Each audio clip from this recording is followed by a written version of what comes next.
ये अष्टम स्कंद की कथाएं हैं। अष्टम स्कंद में मनवंतरों की कथाएं बताई गई हैं। श्रोताओं, प्रसंग इस तरह से है कि आसीत गिरवरौ राजन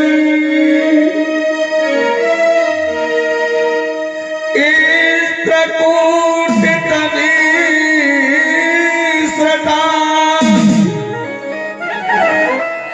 क्षीरो देना श्रीमान्यो जडामुक्ति मुच्यता।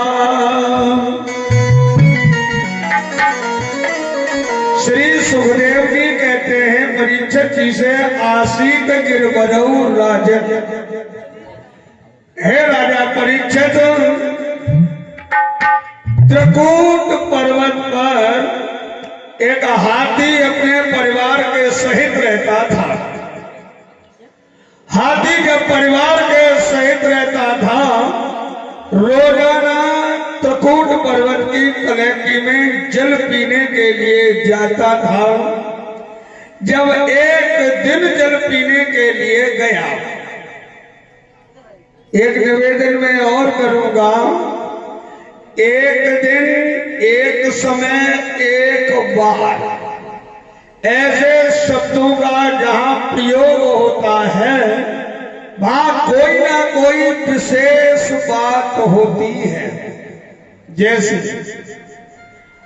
आप पिनाठ रोजाना जाते हैं, या जैसे बाय पर आप रोजाना जाते हैं, और एक दिन अगर रोड पे काला नाग बैठा हुआ मिल जाए तो बिना पूछे ही बताते फिरोगे, अरे भैया एक दिन हम गए, जाए तो रोज रहे हो, पर नाग एक ही दिन मिला है। तो जहाँ एक दिन, एक समय, एक बार ऐसे शब्दों का प्रयोग होता है वहां कोई ना कोई विशेष बात होती है।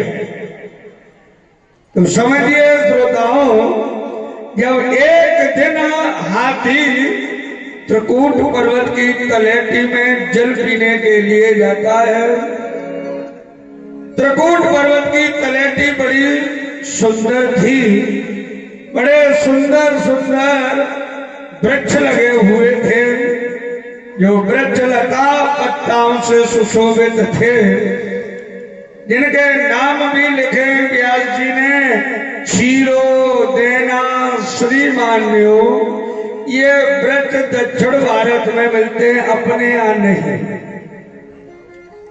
हाथी जब जल पीने के लिए परिवार के सहित जाता है, हाथी ने पहले जल पिया और जल पीने के बाद सरोवर में से जल भर भर करके अपनी पत्नी पर, अपने बच्चों पर जल का प्रक्षालन करने लगा।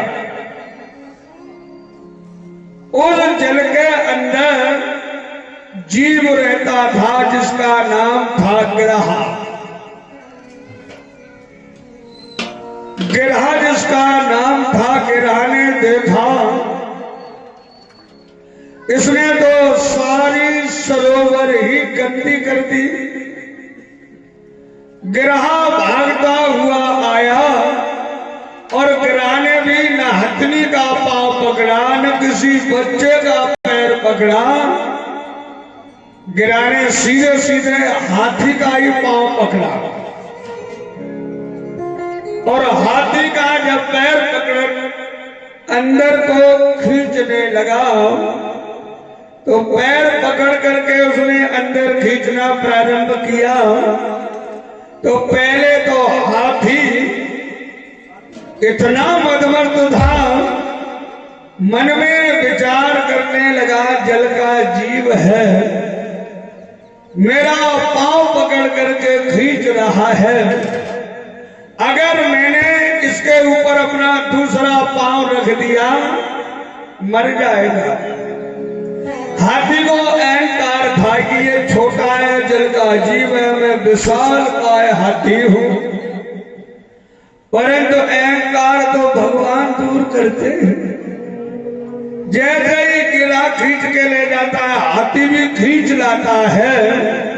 अच्छा, परिवार के जितने लोग थे वो सब पानी से बाहर निकल करके खड़े हो जाते हैं। और यही हाल है हमारा आपका, जो हाथी का हाल है वही हाल हमारा आपका है। जैसे हमारे आपके घर में कोई बुजुर्ग बीमार पड़ जाए तो पहले छोटे छोटे डॉक्टरों को दिखाएंगे, उसके बाद आगरा ले जाएंगे, और कहीं आगरा से भी रेफर हो गया तो दिल्ली पहुंच जाएंगे। और दिल्ली अगर डॉक्टर ये कह दे, एम्स का डॉक्टर, अब ना ये बच्ची से ले जाओ घर, इनकी सेवा करो, तब तो फिर एक कोने में चारपाई डाल दी जाती है। न कोई बैठता है पास में, न कोई बात करता है। तो हाथी जब अंदर खिंचा, शरीर में सामर्थ्य नहीं रही, तब तो हाथी ने इधर उधर देखा कि हमारे परिवार के लोग कहाँ हैं। अच्छा, परिवार के भी लोग ऐसा कहने लगते हैं, जब ज्यादा दिन हो जाए खटिया में पड़े पड़े किसी को, तो परिवार के लोग कहते हैं, भगवान हे ठाकुर जी महाराज, अब ये ठीक तो होंगे ना, डॉक्टर ने मना कर गई है, अब तो इनकी मट्टी जितनी जल्दी हो उतनी जल्दी समेट जाए तो अच्छी है। मरने के लिए भी प्रार्थना परिवार ही करता है। हाथी बड़ा दुखी होता है और परिवार की तरफ देख करके कहता है कि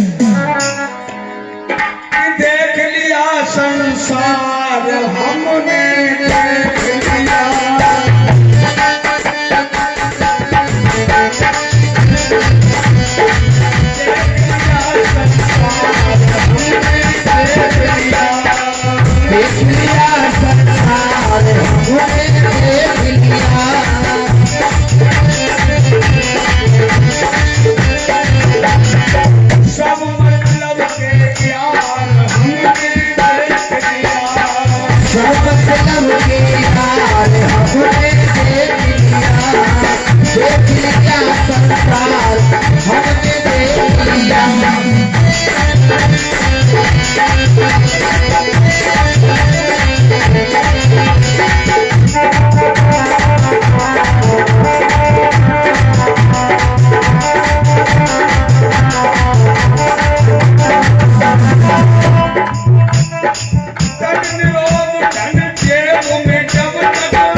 और पैसा जेब में